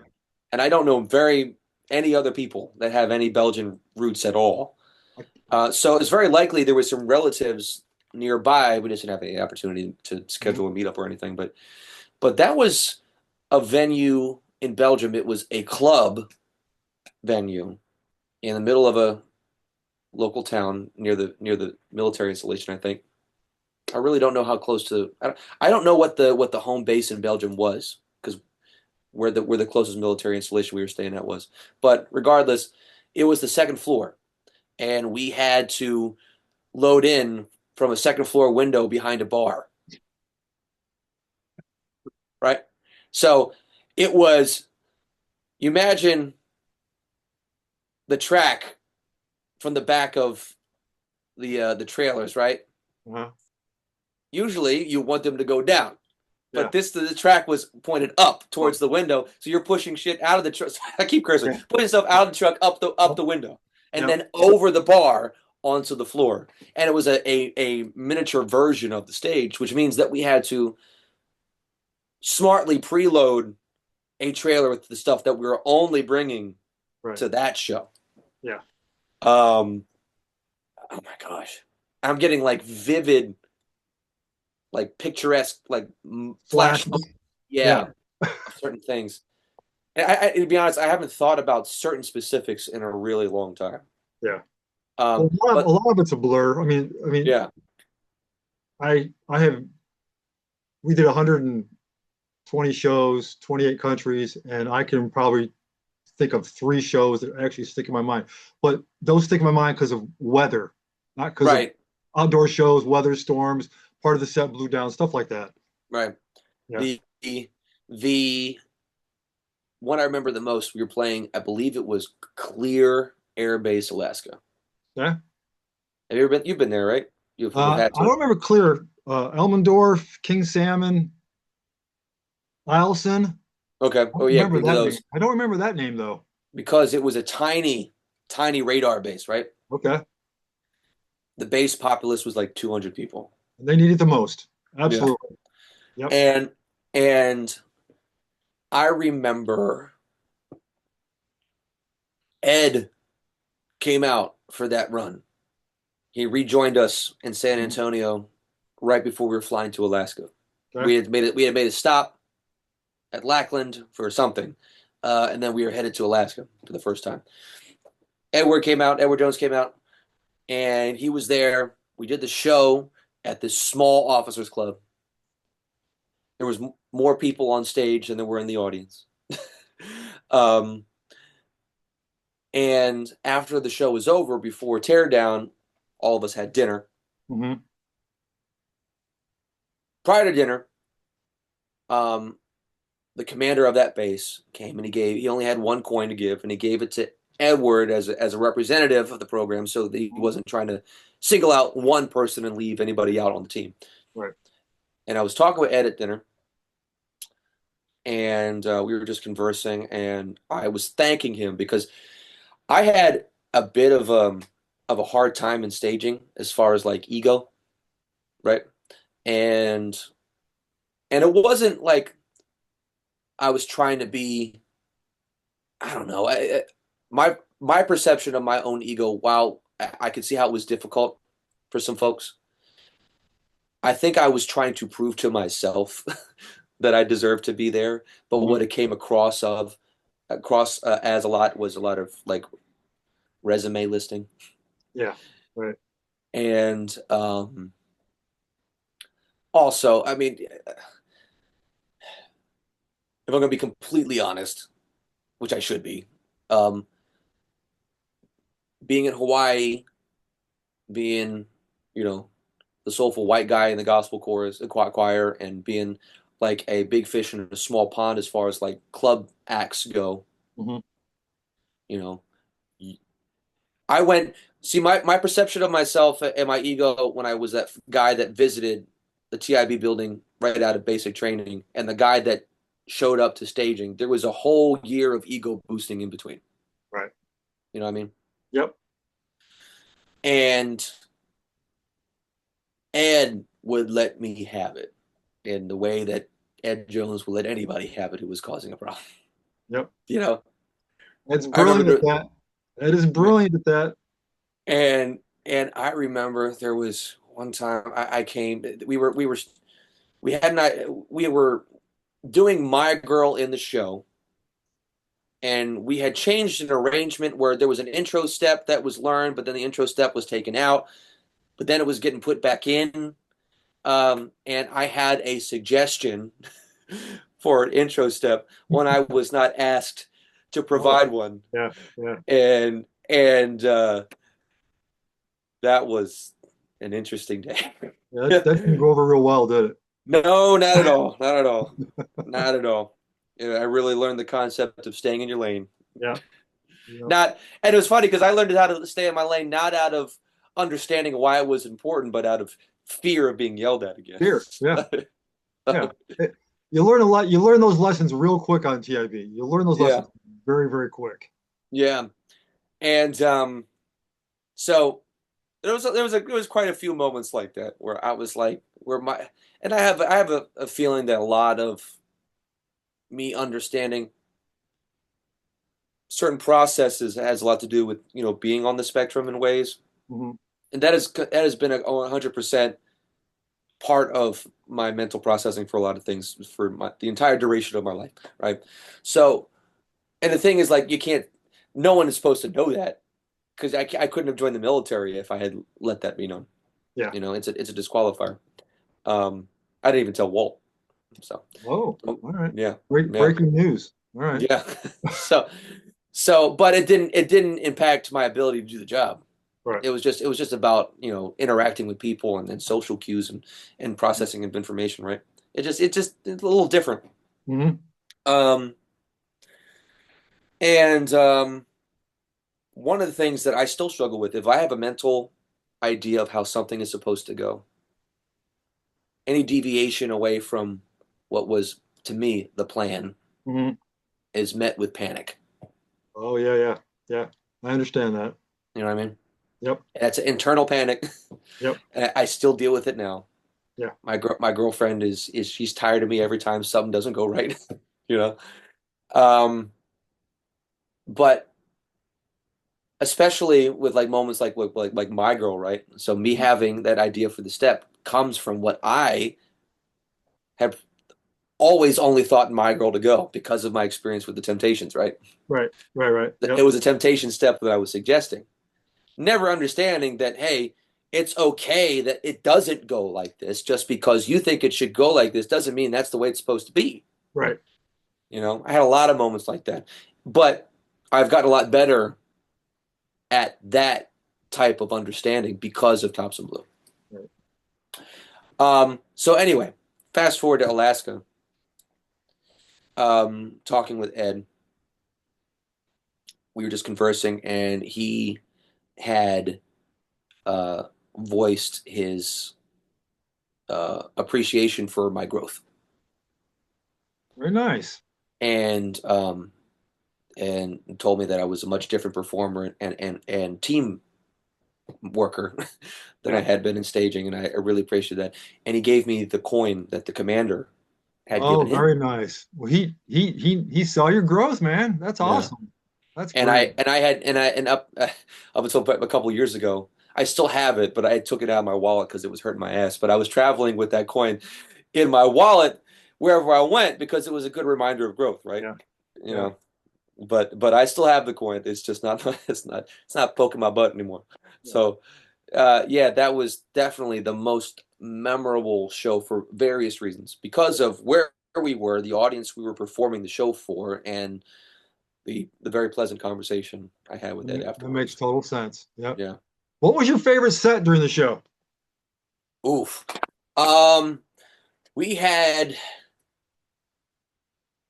I want to call it the R&B set because I don't know what else to call it. Mhm. Um, it was like Runaway Baby, Sugar Pie Honey Bunch, My Girl, Heaven Must Be Missing an Angel, Mhm. all that kind of stuff that resonates with me Yep. as a person, as an artist, right? Yep. And the girls sang what they sang. I can't remember what they sang, but no, I remember that they did Love and War by, I think it's Tamar Braxton, Greatest Love of All, um, and it's escaping me now, but I like that set the most because that's where the most fun choreography was. Yeah. It was like Okay. we looked sharp in our suits. The choreography was just, That set, Runaway that Baby set was a popped. monster, huh? That set popped, is what you're saying. Yeah, Yeah. yeah. It was like the most energy on stage between Runaway Baby, My Girl, Sugar Pie Honey Bunch. Um, it was just like, oh Mhm. yeah. But like Runaway Baby was like, it was like Zumba. Yeah. It was we were, It was like Zumba. and That's a it's great like analogy. people don't understand how difficult it can be to do that much choreography And you had while never done singing. that. You had never done that type of thing before, Blue, right? I wanted to. Okay. I wanted to be for the longest time. I wanted to be in a band with choreography. I wanted to be like Lakeside. I wanted to be like Cool in the Gang. Hmm. You Yeah. know, I wanted to be in a self-contained, not a vocal group, but a self-contained band, Yeah. like Heat Wave. Where it was all these instrumentators that also danced Yeah. Yeah. at the same time. Yep. Um, but I studied the Temptations I met them when I was first 14 years old, and I had spent 10 years before Thompson Blue just watching him and Terry do what they do, you know, um, so that I kind of felt, and I spent so much time practicing their steps and mimicking them on my own in the Mhm. privacy of my own room, that I kind of felt like this is what I wanted to do for so long. So doing this set with all this choreography and singing, it was a dream come true. That set epitomized for me what I love most about the Thompson Blue performance. Yeah. Well, plus you were the most comfortable in that set, probably, I would guess, right? Well, yeah, Yeah. considering where I educated myself with, Yeah. Yep. that was most akin to what I had learned before. Even after 100, 115, 120 shows, We did 90. nine, was They it only 90 in they 2014? cut they cut us down because yeah, I guess there was safety concerns. Oh wow. We only I didn't did know we that. did Oh, we did 90 wow. show we did 90 shows in 20 countries. Okay. Yeah. Was there any song during any of that time period, anytime you were getting ready to sing or getting ready to do choreography for it, was there any tune that always gave you goosebumps From our show? from your show? You were just either so excited or the goosebumps came after the song, or when you were getting your body pumped up to sing that song, or Yeah. even if it was somebody else that sang it that gave you goosebumps. I know something one of the other cast members I, did. I know that would be, it'd be very diplomatic to say that other folks gave me goosebumps, but I think it was such a bum rush of, if you're not on stage, you're doing something else that you don't get a chance to pay attention. Right, right. In all fairness, I mean, there are some folks who sang their songs really, really well, like Charles Cooper. He Mhm. sang "All I Need," not "All I Need," "All of Me," All of me. by John Legend, and I would say that was probably one of the most dramatic performances in the entire show. And it was one of the first ones that we did. Mhm. I'd say that, the feeling of that, because he would sing All of Me, and then a choir would come around him, and it would just be really emotional. Yeah. So that always was very, very fun, and to pay attention to when you can. Anything in the patriotic set give you goosebumps or affected you in any way? No, I mean, be a straight up honest. No, not really. There, I would say that I would say the transformative experience of singing lead on "Walking in Memphis" was probably the closest thing, Okay. Yeah. you Nice. know, All right. because that song has the lyrics are covered with sentimentality, Mm-hmm. It's a great tune. Yep. and to sing it the way it's intended, you have to get yourself into a certain place, Mm-hmm. and then now you're trying to convey that place to an audience so that they can feel it too. And a lot of times I'd leave finishing that song feeling like, you know, just feeling the song still in your Yeah. body, Well, you know? see that to me that qualifies as goosebumps. Yeah. See the patriotics. There was certain songs in the patriotic set to me. The patriotic set felt like a rock opera to me. The way Terry Griffey had that thing written. It was, Mm-hmm. and it wasn't. I couldn't wait for it because it was towards the end of the show. I couldn't wait for it because I couldn't wait to play it because it was so freaking powerful the way they had that written, and it felt like a Mm-hmm. rock opera to me. And I Yeah. think I probably goosebumped through every show through every patriotic set. I just loved it so Yeah. much. I mean, the standard of Proud to Be an American was Mhm. it's the way that all the shows end, right? Yeah. So it's there's always a sensation of feeling that comes from performing that.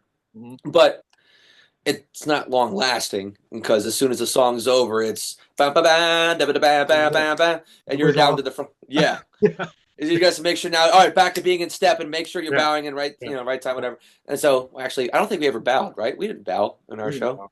No, no, I forgot. So wait, you're making sure that you're in step and out there to talk to the Yeah. audience as they're leaving. Do the meet and So greet. Yep. any goosebumps you get from Proud to Be an American, it's all right, get back to it right away. And that's and to be honestly, if Thompson Blue was personified by an action, I think this would be accurate because it never stops moving. Yep. It Correct. never stopped moving. Um, yeah, Do you yeah, think that was the hardest thing you've ever done yes. so far in your life? Mm, Mentally or physically, yeah, hardest things you've probably ever done. yeah, I think so. I think so. It wasn't the most nerve-wracking thing I've ever done, but it was definitely the hardest thing I've ever done. Hmm. Because people, I mean, just from the fact alone that we never slept, Yeah. you Oh, it's know? it's 11 months, whatever it is, of exactly that. Catching a wink whenever you can. Right. A lot of sleeping on the bus and not even good sleep. And, Yep. you build muscle just from the fact of being, roadies and stuff. That's cool. You got people get hurt and Yeah. doing that stuff too. It's like it is risky. It wasn't without its risks. And by the nature of that, it was hard, Yeah. you know. Um, and staging was hard. Staging was a mind F.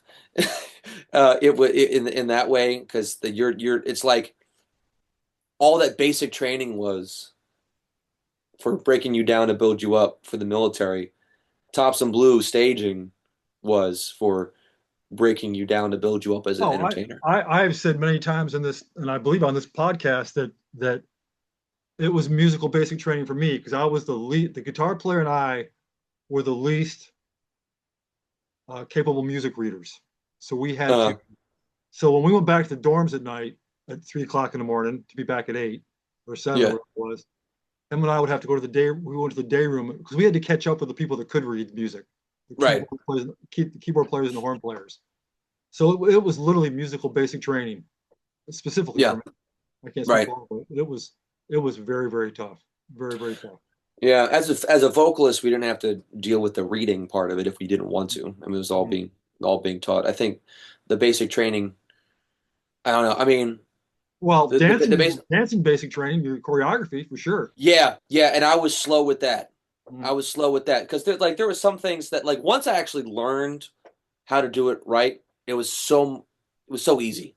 Yeah. But getting there, getting the mind wrapped around the different movements was tough for me. Once I my it became muscle memory, I could dance with the rest of them. But um but certain things that were like more contemporary style dancing, like I know we had a couple of like really good break dancers and stuff. Don't even get me in the room with those folks. It is just wasted effort. Yeah.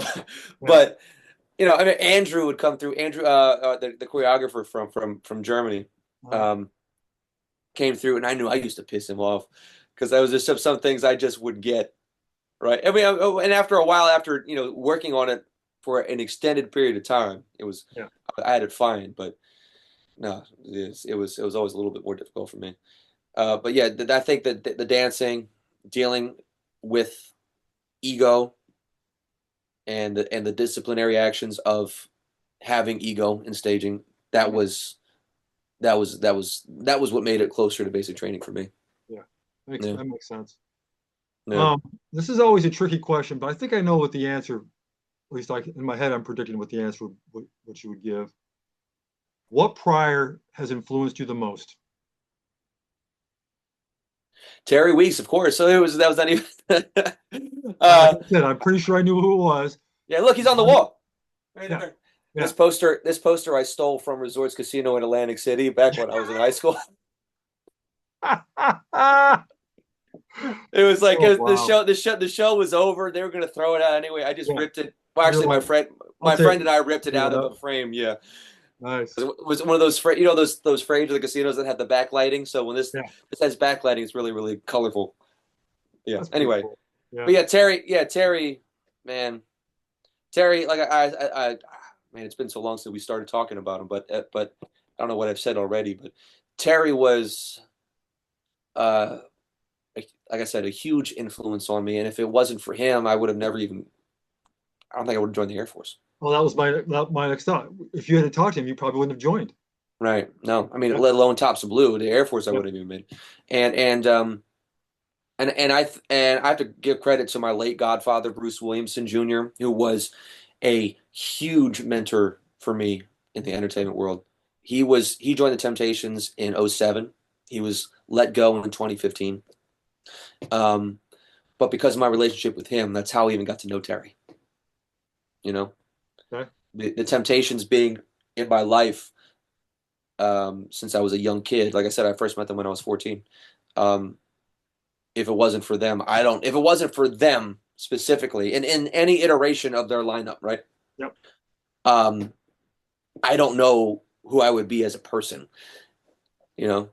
It's an interesting thought process, though, isn't it? Yeah. What would happen if that specific event had not happened? Where would you have gone? Would Right. you If I still be? hadn't Would you turned still on be? VH1 that day to watch the Correct. movie, I don't know who Correct. I would have been, Yep. you know? That's No idea. yeah. Wow. What a thought that is. Everything has a starting point and it's a chain Yep. reaction. Yep. Yep. And when you're in it, it all looks like a jumbled mess until you look at the big picture. Yeah. And then it looks like it was supposed to happen. Right. Because it was all of that, everything I've ever done could be stemmed back to just one point. Yeah. Isn't Family. that crazy? Yeah. It's crazy and amazing, brother. That is just so cool, though. Yeah. Wow. I mean, even in a way, I mean, even like my radio career could be stemmed back in a way too. All that kind of stuff too. Yeah. Yeah. Wow. If you were ever asked to go on a USO tour, would you do it? Hell yeah. No You- question. No Yeah. question. Nice. No question. Yeah. And I know that the it might be a scary place, but that's when entertainment is needed the most, you know. That's where we need it the most. Yeah. Yeah. Yep. Absolutely. I mean, I don't know how the avenues could even extend for that these days, but Yeah, I'm not sure how it works. I have no Yeah. idea. When Bernie Roan was still with us and he was with USO, I had a little bit of insight, but since then I have no idea. I have no Right. idea. right. All right, brother. Well, listen, I'm gonna wrap this up. I want you to stay online after I hit the record button, stop recording. Stay online for a few minutes. Okay. Really appreciate you coming on. Thank you so much for doing this. I'm a huge fan of I'm yours. surprised there's so many more stories about TIB. I know we only got so much time. We could go on for days. You know that. Yeah. We could go on for days. Yeah. Much love to you. Like I always tell the folks that don't understand the TIB Pryor family, if you needed my pancreas, you could have it. You need anything, you could have it. This is who we are. You're a hell of an entertainer. You were born just by watching you, your mannerisms, your killer voice. You were born to be on stage, man. Oh, thank you. It's just beyond impressive, and to follow your trajectory has been such fun. I followed Lane McRae, Khalil Shante, Ryan Daniel, you. I'm sure I'm missing somebody. I mean, to think about this, going way back, Frank Gorshin and Jerry Van Dyke. I mean, you got some lineage, man. Frank Gorshin. Is that the Riddler, huh? That was the Riddler, but he was a comedian. Right. Yeah. I mean, Oh, man. just, and Terry, obviously Terry. I mean, just goes without saying. Yeah. But it's just fun to watch you. And again, thank you for coming on. Much love to you. And yeah, man. You got anything for me?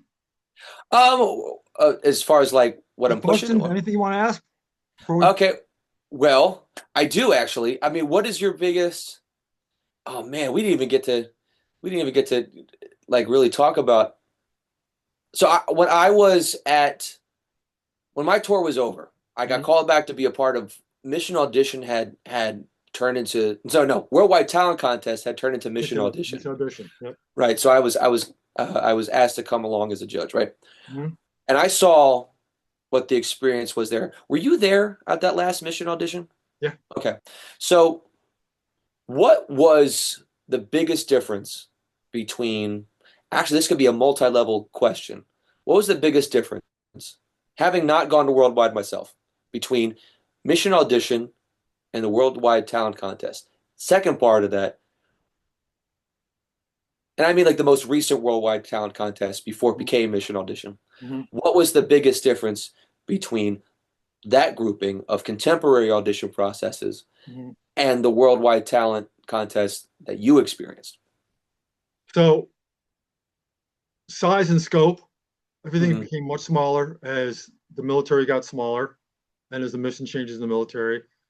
During my day, you had to go through base level, regional level, command level, worldwide. Amongst that, you had to go through not only do all the auditions, but your base had to recommend you to go to. That's why it took me so long. If you won at base level, the folks at that rec center could still not recommend you to go to command level, even though you won your category.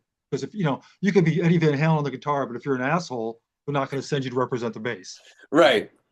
Right. So you had to go through all those different levels to finally get to worldwide. So, and then back in those days, they had the SAC showcase, USAFE showcase. So there was mini Tops and Blue, not under that name, but so like when you went to worldwide and you went back and you were selected for Tops and Blue, because we found out the same day as on the closing night of the ceremonies, you found out who won Roger and Wilco and who was selected to go on tour the next year. Yeah.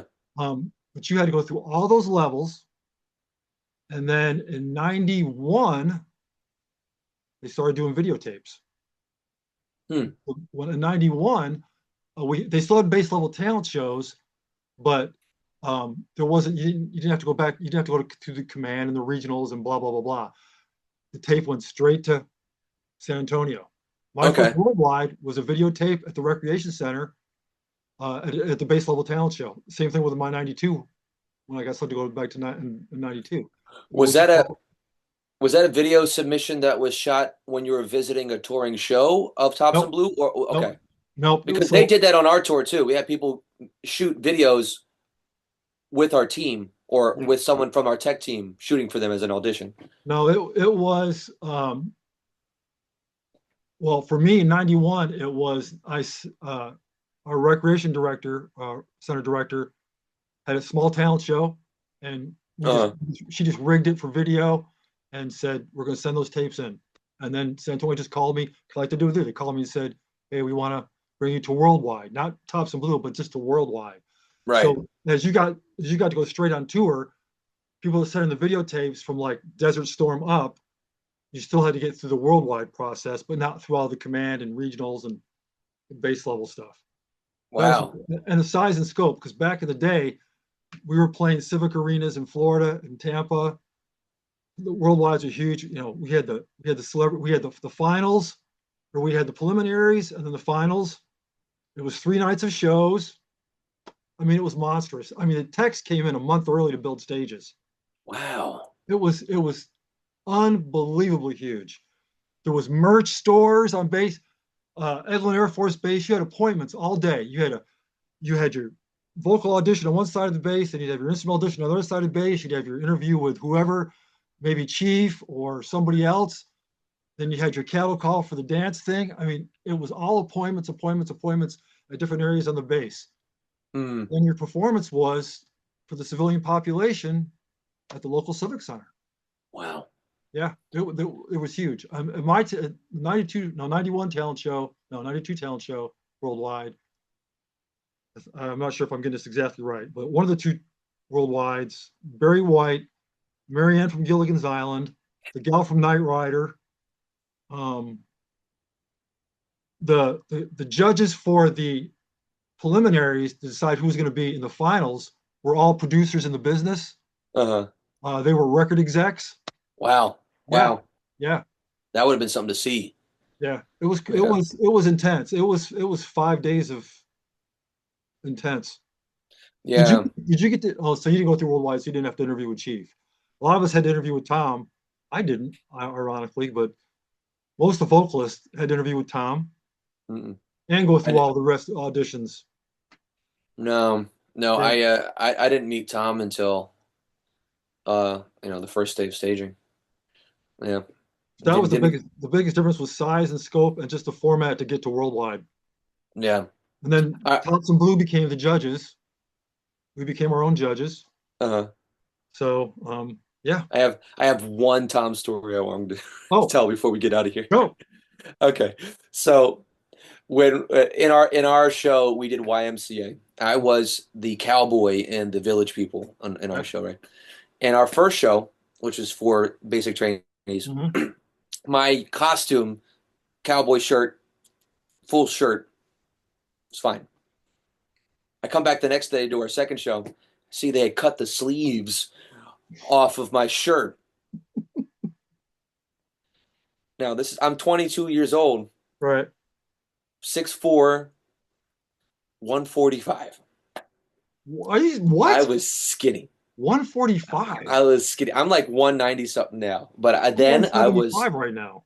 I was rail thin. Yeah. And I think Jerry was in charge of the wardrobe Hmm. overall. Yep. And I'm like, Jerry, what happened? What happened to my sleeves? Yeah. And she's like, well, no, it's the Village People. You're supposed to be sexy. I was like, you think this is gonna be sexy? I look like an internment camp victim. So I didn't have any say. I had to go out there.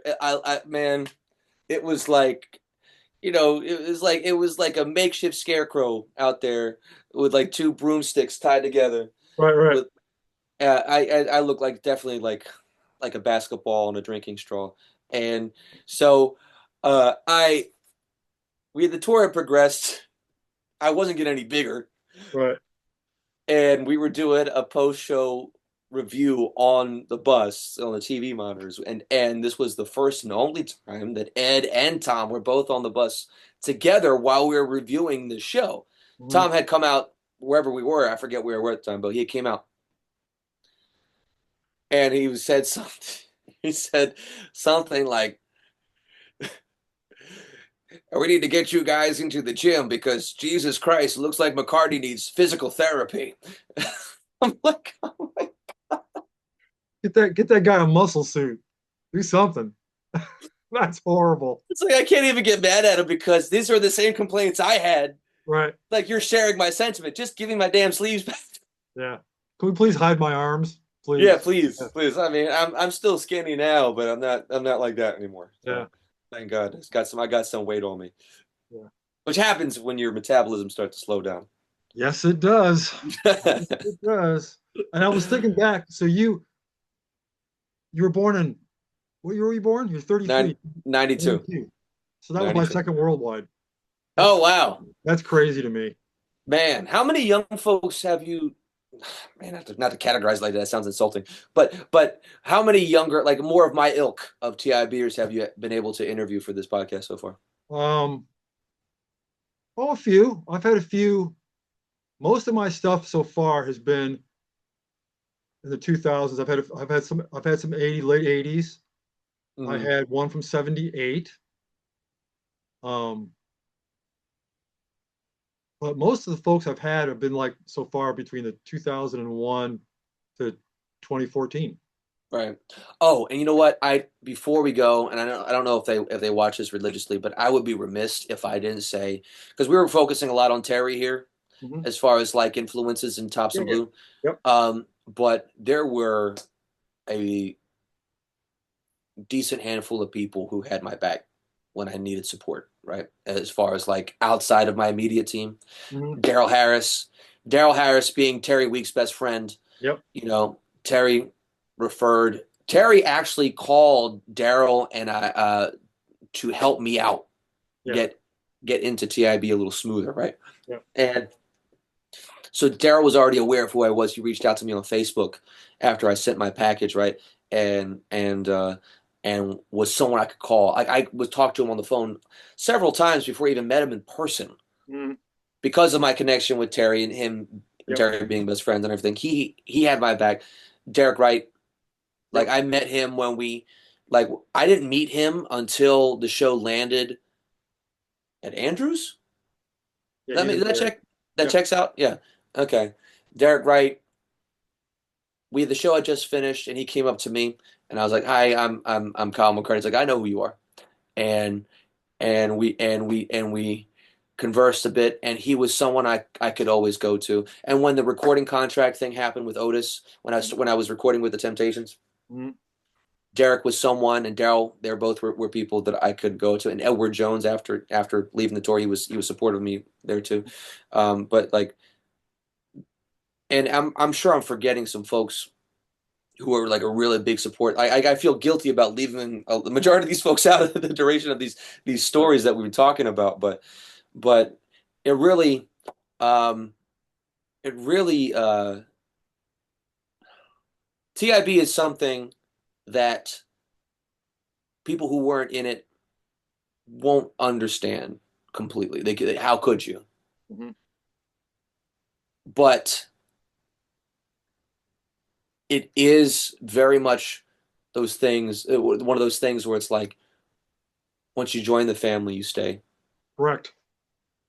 And we are all united by this incredibly unique experience that never existed anywhere else. I don't even think like the Army Soldier Show Yeah, the even. singing soldiers, sing say that 5 times fast. Yeah, Yeah. I like yeah, that. I don't think they could experience the same type of things, but it is, and thinking about how close everyone was and how supportive everyone was, it's kind of sad to think of just when I don't think about it at all, really, just how many people I was really close with I don't talk to, yeah. you know. But that being said, if you ever run into somebody on the street Hmm. from Tops and Blue and you find out that you were both in Tops and Blue, Correct. it was like you knew each other the entire time. Yep. And when you see your friends again from your tour, it was like you never even left in the first place. Well, that's why worldwides were such. I mean, hard work, but again, it was a. I mean, Derek and Daryl, Libby, all those folks. Um, I mean, I talk to Daryl almost every day. Yeah, Um, I mean, Derek is my hero. I don't have enough adjectives to describe how much those guys mean to me. yeah, All the team leads that I worked with during the years of the worldwides, again, they could if they need a pancreas, they can have mine. I mean, just that level. It's just that level of love. yeah, Because we are family, sir. We are family. yeah. Absolutely. I'm gonna keep my kidneys though. Okay. You keep your Just kidneys. My pancreas is in good shape if anybody needs okay. it. So. All right. If I ever need one, I'll hit you up. All right, sir. Well, thanks again for coming on, Kyle. I Thank appreciate you. it. Appreciate it, And Dave. much. Well, before you go, real quick, what do you got going on right now? Tell the folks what you got going on. Okay. So if you've stuck through this entire thing and reached and managed to reach this part, uh, Cool. uh, I have this project that I've been working on called Minute by Minute, uh, the celebration of the music of Michael McDonald, which was a project that me and my drummer that I became one of my best friends when I was working with the Temp Seat. He was in my band when I was doing that project, but we have stayed in touch. We created this thing. It's a tribute show in the sense that we're doing the music of Michael McDonald, but it is more so a celebration of his catalog of music because we're not doing impersonations. Right. That You're that not a kind of tribute artist. we're not Right. we're not we're not doing silly Michael McDonald impersonations. No, Yeah. we're doing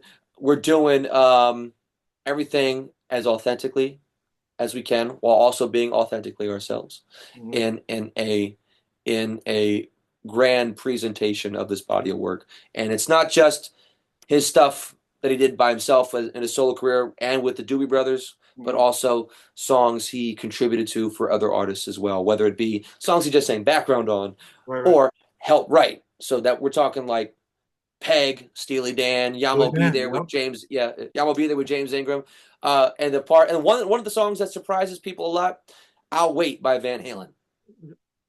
Nobody People don't knows know. that. Nobody Nobody knows. knows that. Very rare. Yep. Yeah. So when that pops up, people are like, "Oh, what? Wait, what is this?" Oh, then they get to understand he helped write the song. Yeah. Then they go back and listen to it again. Yeah. Yeah. And then it makes sense because there are some things in that song don't make that are not traditional Van Halen sensibilities. Right. Right. Yeah. I was weaned in the Doobie Brothers. Oh Weaned. yeah, Oh, that makes your haircut make sense. total sense. Yep. Yep. So we got a show coming up November 7th. Is this something you're going to tour with, or you just doing it all locally? It's the goal. It's the goal. But we just started. So we're not even a year into our infancy for the show. And momentum's kind of picking up, it's not bad at all. We're working about once every couple of months. But our next show is November 7th in Atlantic City at the Golden Nugget Hotel and Casino. And Oh, then wow.